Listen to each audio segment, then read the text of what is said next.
Hi guys, I'm Tejasvi Koeskar. Today's video is very special because I'm going to try Manipuri food which is Iromba and Singju.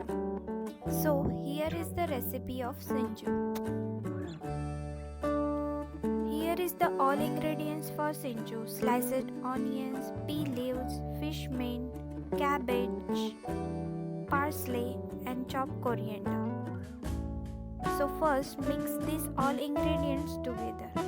This is the besan gram flour, powder of perilla seeds. Mix it all together nicely. These are freshly harvested king chilies, fermented fish, and some spices from YY noodles. Crush this all together and make a paste. After making paste, add this in vegetables and mix it all.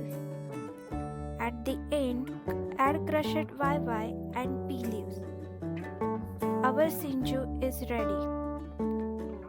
Tasty spicy Sinju from Manipur.